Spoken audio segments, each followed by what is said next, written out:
So, grab a shrimp cocktail. Meet me on the veranda.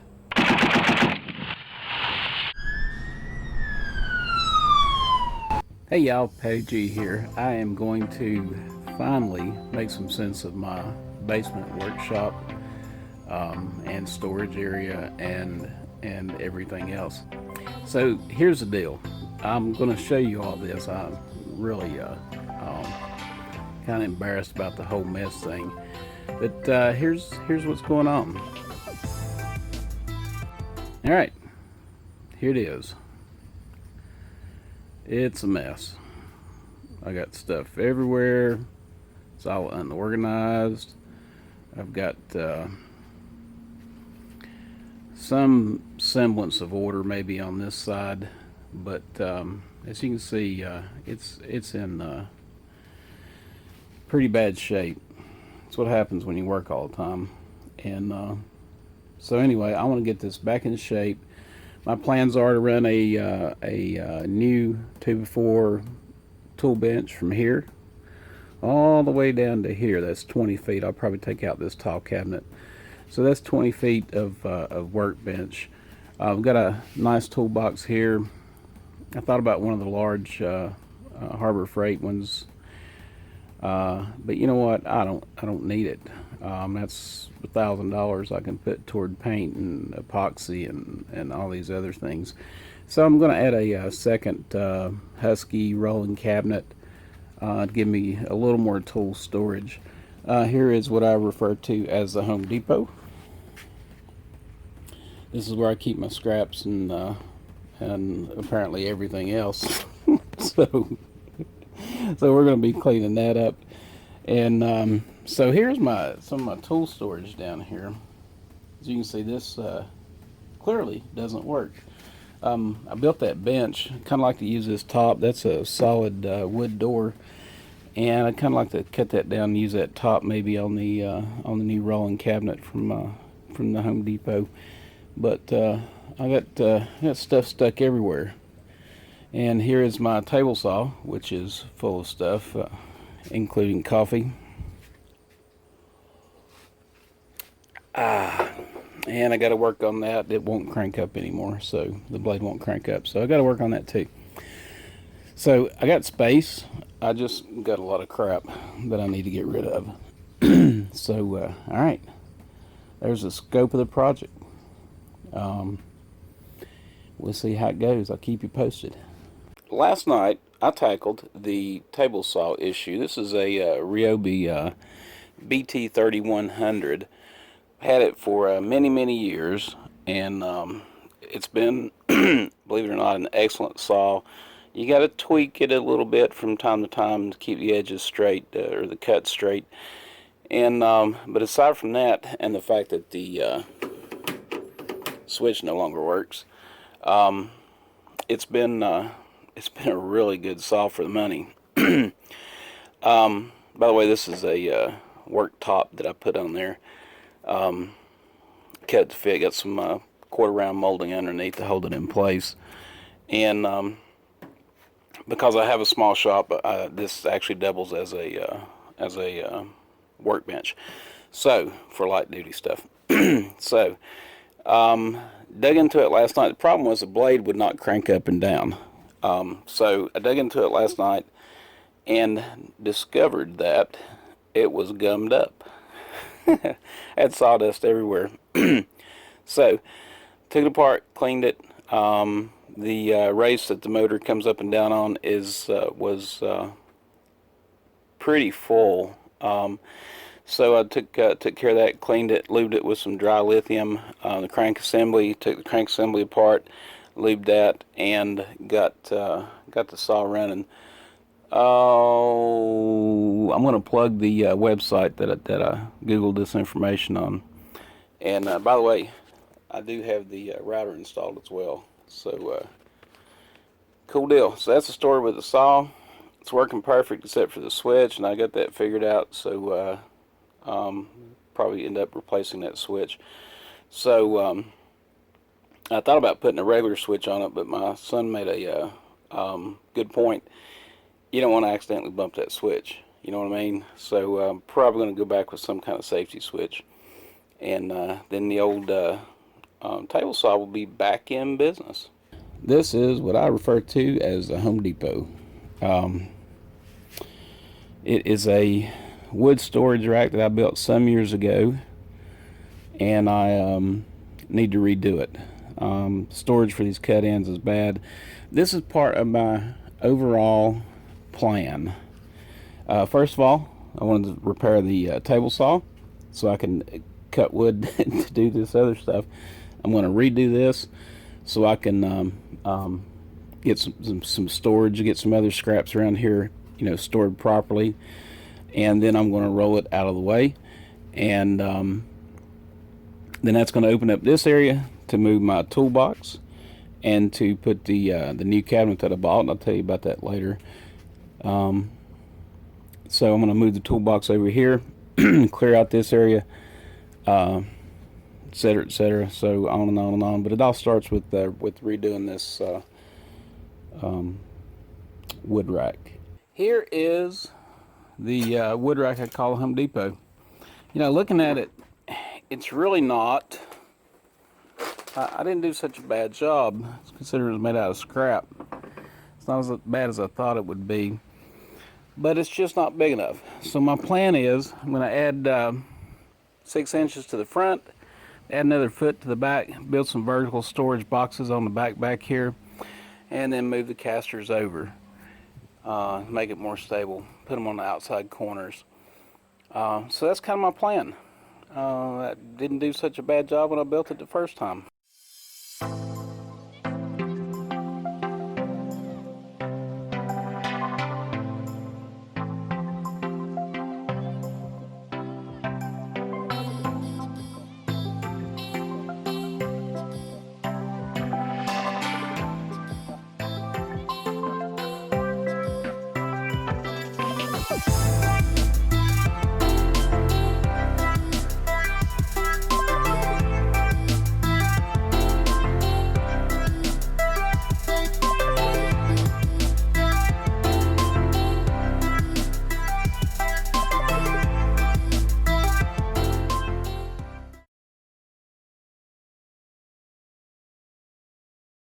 Welcome back.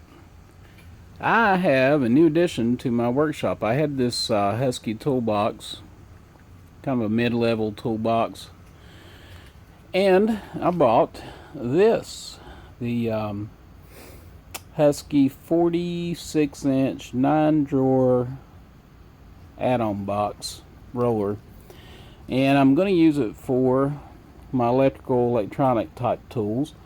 And give you a real quick view of this thing. There is almost every screw and nut and bolt and etc. I have. I'm going to be able to get 1, 2, 3, 4, 5. I'm going to be able to get 15 of these things in here. Pretty cool.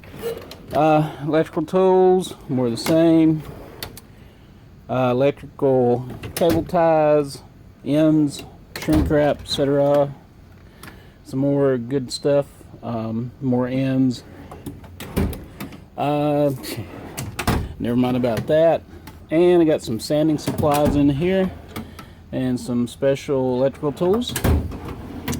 Both of my skill saws, of the 2 that I use, I actually have 4. These are the 2 that I use, and my router with all their bits, etc., etc. So that's the add-on. What I plan to do is put a back on it.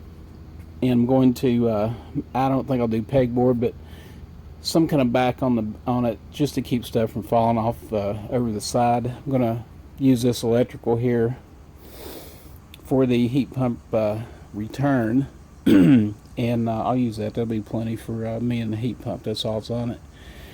And so cool. That's going to be my electronic repair and smoke generation outfit. So cool deal. Oh, got a punch list. Here we go. The workshop project. This is a Miata project. Forget that. Workshop project. Fix a table saw. Check. Got that fixed. Rebuild the Home Depot, which is what I call this. And it is done. Finished. Rebuilt. So we'll go back over here. Check. that one's gone. And get the tool chest and organize all the tools. Now I moved a lot of tools back and forth between the roller and this box, and trying to make the best use of the of the drawers, and I don't power tools, etc., etc. I'll give you a real quick rundown on my air nailer, stapler, brad gun, miscellaneous. I have it labeled files and brushes, and yeah, I do label my tools. There's the hammer drawer, bits and blades. That's what I call it. So socket sets. Oh yeah, let me raise the phone / camera up. Wrenches. Let me get it up here. No, wait, that won't work. And what have I got here? Oh, this is my squeezer drawer. Pliers, squeezers, anything like that, scissors, etc., etc., tin snips, and my screwdrivers. And this is junk, and I am going to redo all this up here in the top box.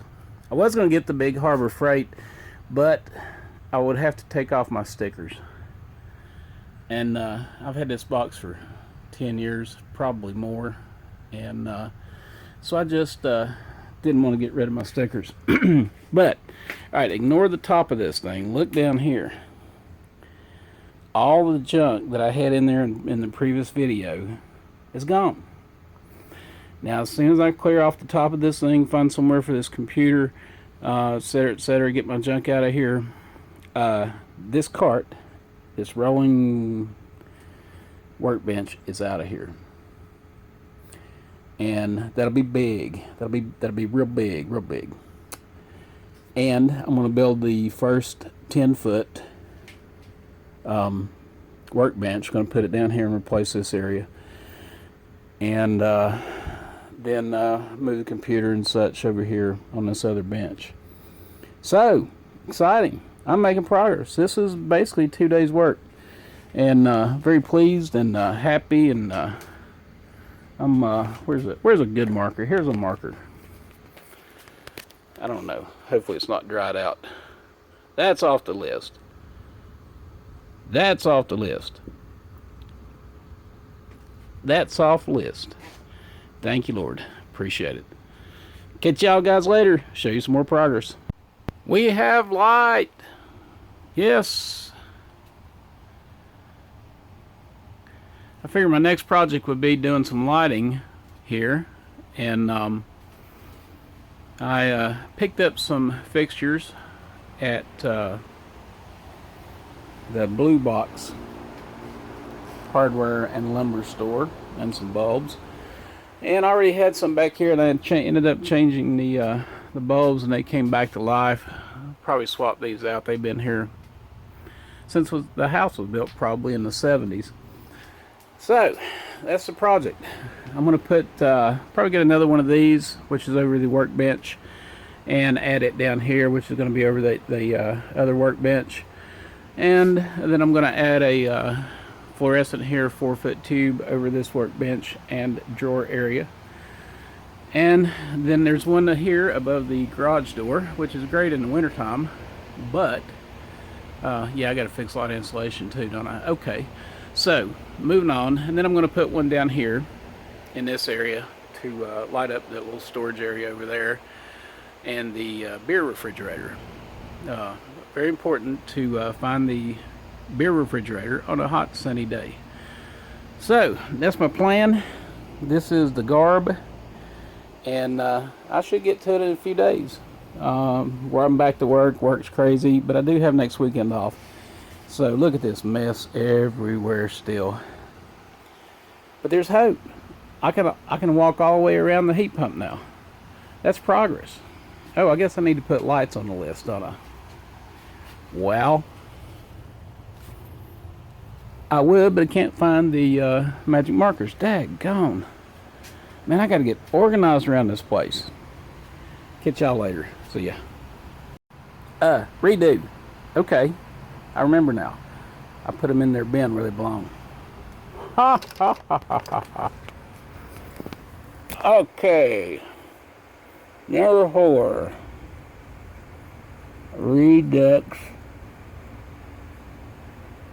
lighting. Which, by the way, I was looking at some LED fixtures for it. The fluorescent tubes, $2, box of 10 at the Blue Box store. And LEDs, best I could find with a good rating on Amazon were $7.50 each. $7.50 a tube. That's a little rich for my budget right now. I will swap them out someday, but not during this phase of this project. All right, well, there you go again. Progress continues.